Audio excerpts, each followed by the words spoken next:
fire. This could be the match of the night. I highly expect that it might be the match of the night. There's one other match on this card which I think is going to probably end up being better than it.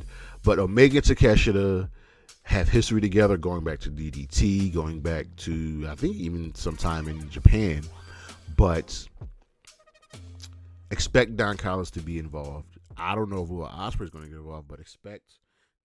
Good afternoon, good morning, good evening, everybody. It is Saturday, September 9th, and you know what that means. It is time for the High Risk Wrestling Podcast. I am your host on that road to victory, Jeremy Pierce. Welcome, welcome, welcome, one and all. And I won't be long before you today, because we got a good show. But as always, you know, you can check me out on the socials, Charismatic Creations on Facebook and YouTube, Charismatic_Creations 52 on Instagram, the 215 spelled out on Twitter, and of course Coffee and Patreon. Please don't forget to like, comment, subscribe on the YouTube, because I am so close to getting monetized. I can feel it in my bones. It is time to up the ante and bring you all what you want, what you need, and what you desire. But today's show, Victory Road 2023 happened last night, because we are in the month of Impact. They've got their 1000th episode coming up, and a lot of people counted them out, and we've got a bunch of things going down for you this month pertaining to Impact. So we have for the next 3 weeks, we're every day on Instagram and on YouTube, check out the top 5 tag teams, the top 5 women, and the top 5 men in Impact. We've got a couple lists for you as well. This is going to be fun. But for now, you know what's next, so just go on and hit my music.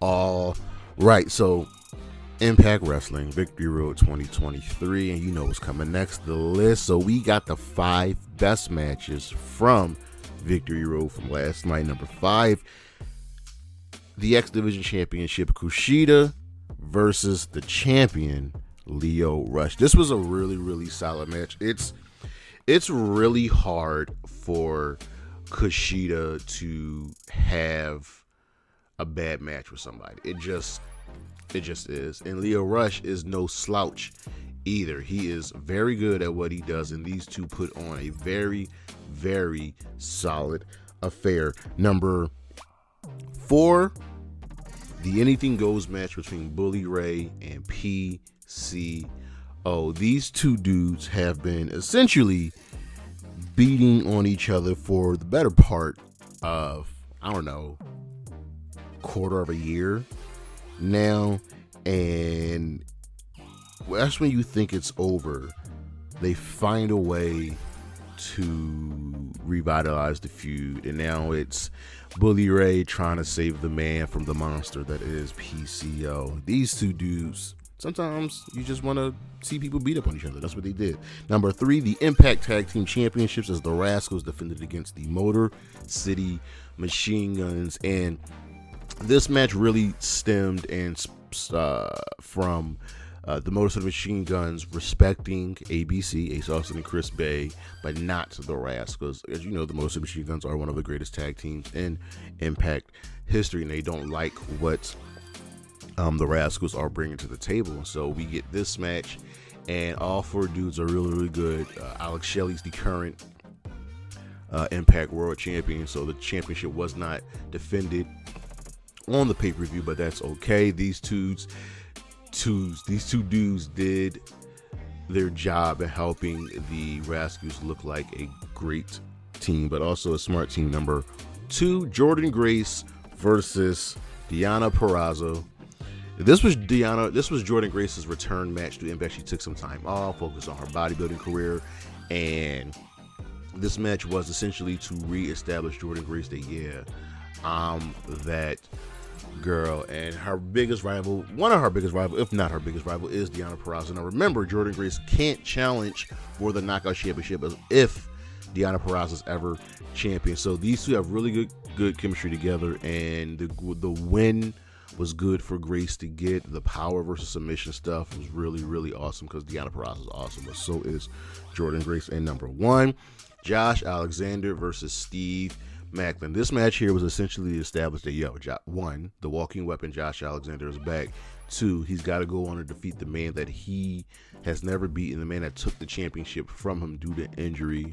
And that's what we got. We've got to see Josh Alexander work out that ring rust, return to form, and we got to see Steve Maclin show why he deserved to be the world champion. Those are the top 5 matches from Victory Road, and we shall be right back.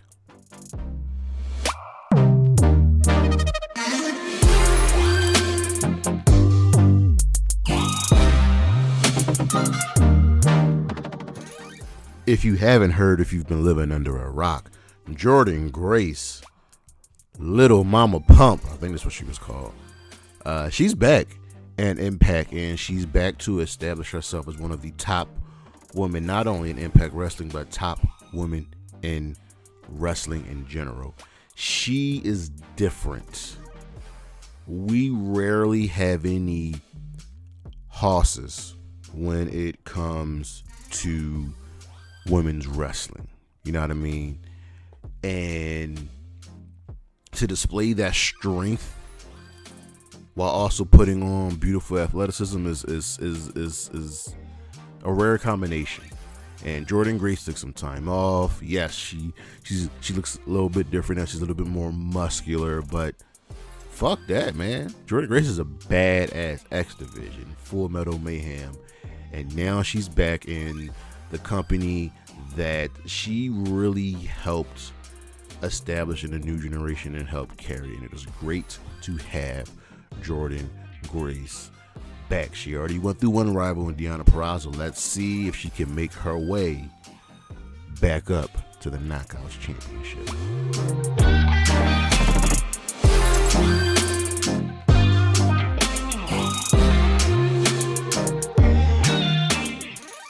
Victory Road 2023 was last night. Victory Road is one of Impact's key events, and like when I think Victory Road, I also think of Bound for Glory. I think of Final Resolution. It's just a part of the company's DNA. It's one of their top pay-per-views, and it happened last night. So we are going to take a look at the show, see just exactly what went down, and we'll get ready for 1,000 episodes of Impact Wrestling. But before we even look at this year's card, we got to take a quick look at last year's card, what went down at Victory Road 2022, which took place in Nashville, Tennessee at Skyway Studios. So here's what went down on the pre-show. Taya Valkyrie, along with Jessica Havoc and Rosemary, they were with her. They weren't part of the match. She defeated Alisha Edwards. Bullet Club, the team of Ace Austin, Chris Bay, and Juice Robinson defeated Jack Price, Jason Hotch, and Shogun. And the last match from the pre-show, Tasha Steelz with Savannah Evans defeated Killer Kelly by DQ. So it was a solid pre-show, and I like, again, that Impact and AEW put on matches on their pre-show. From the main card, Mike Bailey defended the X Division Championship, defeating and retaining against Delirious. The Motor City Machine Guns defeated Honor No More, the team of PCO and Vincent. Remember when PCO was a heel? Mickie James defeated Gisele Shaw by pinfall. If Mickie had lost, she would have to retire from in-ring competition. We had an intergender triple threat revolver match to determine the number 1 contender for the X Division Championship, and this match involved Frankie Kazarian, who defeated Alex Zane, Black Taurus, Kenny King, Laredo Kid, Mia Yim, Trey Miguel, and Yu Yamura. We had a 6-man tag match with the team of Honor No More, Eddie Edwards, Matt Taven, and Mike Bennett, accompanied by Marie Kanellis defeating Keith, Josh Alexander, and Rich Swann. Jordynne Grace defeated Max the Impaler, who was accompanied by Father James Mitchell. This was a pick your poison match, and Masha Slamovich was allowed to pick Jordynne Grace's opponent. He chose Max the Impaler. And in the main event, we had a three-way barbed wire massacre with Steve Maclin defeating Moose and Sami Callihan by pinfall. It's a good card, man. Impact just knows what they're doing. So we move on to the 2023 show, which took place last night at the Westchester County Center in White Plains, New York, which I know that place very, very well because I've played a couple buddy fight tournaments there. So it's a nice size arena, and it looked good. I'm a little upset. I could have went. I'm a little upset I didn't go and couldn't make it for the Impact taping tonight, but I digress. Let's go on to the main show of Victory Road. So on the pre-show, right, we had Island Angels who had an open challenge, and it was answered by none other than Guido Nunzio. I can't say his name. Nunzio, okay? Lil Guido, ECW, all right? And I remember he answered another challenge before. I want to say this was against Zach Ryder or Macardona, whatever name he was going by last year. The feed went out during this match, and the feed picks up 4.5 minutes into the match with Island Angels faking an injury. He used the cheap shots, angel wings, 1, 2, 3. I don't know what happened there. Next up, we had the ABC team of ABC, Ace Austin and Chris Bay, taking on Moose and Brian Myers. And this was a fun match between two teams who really, really work well together. They know what they're doing. They know what they're capable of. And Ace Austin rolled up by Brian Myers, stealing one. I like how everybody in Impact are pretty much treated as equals. Because Moose and Brian Myers are on the pre-show, but just a year ago they were featured the main card, world champions, so on and so forth. So I like that everybody knows what they can really, really bring to the table. Our main card, we start off with the X Division Championship, Lio Rush defending against Kushida, and this was a really, really decent match. Kushida is someone who can wrestle with anybody. I think I've stated that before. There's no exception here. There's a nice back and forth, as Simon Miller likes to say, wrestling tennis between Kushida and Lio Rush. Some technical mastery from Kushida's part versus Rush's really, really superior athleticism, and it had some really, really awesome moments, including Kushida getting a hover lock and just everywhere he can. But in the end, Lio Rush snuck a low blow to put Kushida down and hit him with the final hour. So it was a really, really fun affair. Next up, our next match on the card, we had... Actually, first, before we even get to that next match, we had a recap of Bully Ray hitting PCO with his car during the kickoff show. And then PCO is told that he can't compete, but he rises off the stretcher and he screams for Bully Ray. Lord. The Knockouts Tag Team titles were on the line as MK Ultra defended against Gisele Shaw and Savannah Evans. This was fine. This was a good, solid affair. Nothing crazy to write home about. MK Ultra, they aren't your traditional team, but man, they are really, really good at what they do, and that's all that needs to be said. Gisele Shaw didn't take the pinfall here, but she loses again, and those things are piling up. She has to get a W at some point. There's a little bit of miscommunication between her and Savannah, so we'll see where that leads to. But the champions retain, and we move on to the next match as Crazy Steve takes on Black Taurus, and this was all about finally establishing Crazy Steve after his interviews this past month and embracing his evil side and wanting to inflict pain and punishment. And he did exactly that, defeating Black Taurus. Wasn't a great match, but it was more about, again, the story more than anything else. And Crazy Steve is really putting in some really good work. His promos are looking well, and it's okay for Black Taurus to take the loss here. Next up, we had Career versus Championship, as Tommy Dreamer was taking on Kenny King for the Digital Media Championship. I thoroughly hate that name. Bring back the Legends Championship or something. Usually when we get a career versus something match, the person whose career is on the line wins. And guess what? Tommy Dreamer won. He is your new Digital Media Champion. Heath got involved to help Tommy Dreamer win. I don't expect Dreamer to hold this championship for much longer, but seeing him win a title in 2023 is a little odd. Maybe this is a way to transition the championship from Dreamer to Heath without Heath defeating Kenny King. But I need Kenny King to keep winning matches. Next up, we probably had the match that a lot of people are looking forward to the most: Deonna Purrazzo versus Jordynne Grace and Jordynne Grace's return match. And these two know each other so well. Grace uses her power. Deonna uses her technical ability. So there's no foregone conclusion on who was going to win this match, because both of these women have wrestled each other so much that they know each other so well, it can go either way.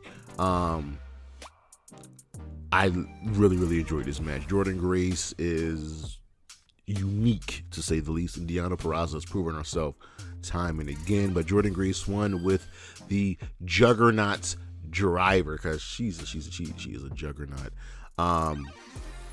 And Grace kept, sometimes, powering out of Deonna's submission maneuvers, and Grace got the win.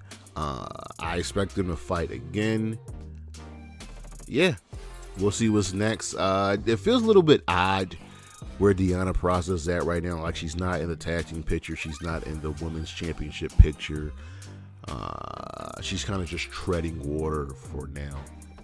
Next up, we had the Anything Goes match. PCO, Bully Ray, man. What can I say? It's almost as close to as Big Meaty Men slapping Man Meat that you can get. PCO's not there in the beginning, and Bully Ray tries to run, but Santino stops him, and the PCO jumps from behind, and it's just balls to the wall action. We've got tables and chairs and cheese graters and people being choke slammed through tables, and PCO always kicking out. But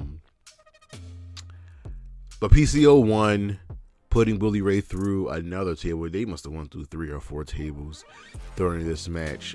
But the story of this match is that Bully Ray is scared of fighting PCO, and PCO won't die, and PCO getting back up after everything. The story of Bully Ray running over PCO with his car before the match just enhanced all of this. Next up, we got the Impact Tag Team Championships, as the Rascals will be defending against the Motor City Machine Guns. And you really believe going into this match the Rascals are at a disadvantage. Yes, the Rascals are good, but you're taking on one of, if not the greatest tag team in Impact Wrestling history, the Motor City Machine Guns, and one of the members currently is the Impact World Champion. But these two teams worked well together. It wasn't a shock. And this is kind of a go match with a little bit of rest. The ending I wasn't great with the Cradle Shock being broken up and the spray paint can being used. But the crux of this match was getting two awesome teams together to put on a show for everybody here. The Rascals getting a legitimate win by hook or crook, because a win is a win. If you're going to win, you better make it a win. Next up, the Knockouts Championship, as Trinity was defending against Alisha Edwards. Eddie Edwards accompanied his wife to the ring. Eddie was getting booed because he's from Boston, and we're in New York area. And this is solid. Nothing great. Trinity uses her speed. Alisha, she's a brawler. She's a fighter with a little bit of technique to him, so that's what she's going to get into. Trinity tries once again to make Alisha tap, but Eddie gets in a cheap shot, and he's going to put her through a table until Frankie is there and Tracy Brooks show up, and Trinity's back up at the top rope splash on Eddie through the table, and the ref is down. Yeah, there was a ref bump. Alisha tries using the kendo stick, but Trinity kicks out. Trinity hits the bubble bomb, roll up, 1, 2, 3. The ref bump really didn't help this match. They should have just made this a weapons match, some form of a match with a stipulation. But Trinity won, still solidifying herself as champion, and I'm expecting a mixed tag team match with Eddie and Alisha taking on Trinity, and because I don't believe Tracy wrestles anymore, and she doesn't need to. We got the good news that Don West and Mike Tenay will be inducted into the Impact Wrestling Hall of Fame, and these two are the voices of Impact. They helped build Impact. They helped carry that show. Don West passed away, I believe, earlier this year due to cancer, so he's missed, and I know the speech that Mike Tenay is going to give is going to be awesome. And finally, our main event, and I like that this was the main event, Josh Alexander versus Steve Maclin, our two former world champions, just going at it and putting on a match. Josh Alexander had to get his win from Steve Maclin. He had to defeat Steve Maclin. And just like the return of Jordynne Grace, we have the return of Josh Alexander, who's been wrestling, but he really hasn't been able to get out there just yet. But here and now against Steve Maclin, yeah, he did just that. This was the longest match on the card, and these two put on a nice little clinic of professional wrestling. And I love what Impact does with people is that, oh, you were disregarded from your other company, come to us and we'll elevate you. And that's exactly what they did with Steve Maclin. Remember, this is one of the dudes from the Forgotten Sons, and now he's a former world champion. You know what I mean? And Josh Alexander going from the North to the walking weapon is amazing. These two put on a really, really solid match. This was probably one of my, if not my favorite match of the evening, because I've been made a believer in Steve Maclin, and Josh Alexander is just freakishly awesome. Josh Alexander won with the C4 spike. Will he be moving into the World Championship picture? I don't know, but we did see the interaction about a week or two ago between he and Alex Shelley, with Alex Shelley thinking Josh believes he's a transitional champion. So we'll see where that goes. But as for Victory Road, once again, Impact does it better, man. They put on a good show. They put on a solid show. They're consistently good, and I can't wait to really celebrate them all this month, for the rest of this month. I've been riding with Impact since they were on Fox Sports during the weekly pay-per-views. I was there for, the great era of wrestling with Christian and Joe and Cass. I was there for the birth of the Knockouts becoming what they are, elevating women's wrestling. Don't know anybody tell you any differently. Women's wrestling really came into the forefront thanks to Impact, because of what Impact did with them. I was there for the lows with Hulk Hogan and Dixie Carter and Eric Bischoff and Victory Road 2011, and then we get the lows, and then we change, and then there was the Billy Corgan era. Impact has gone through a lot, and I'm here to celebrate them. So that's our show. Thank you for listening. Thank you for watching. Come back next week, as we will be looking at the greatest matches in Impact's history. I think we're going to do 12. I think we might do 12 matches with 3 honorable mentions. We'll see, but that's our show. Don't forget to check me out on the socials. Charismatic Creations on Facebook and YouTube. Charismatic_Creations52 on Instagram. The 2 Coffee15 on Twitter, spelled out Coffee. Patreon. Please like, comment, subscribe on YouTube. I'm so close to getting monetized, and I want to do it because of you all. And as always, Xylee, Bailey, Gigi Dolan, and Isla Dawn, holla at your boy. Peace.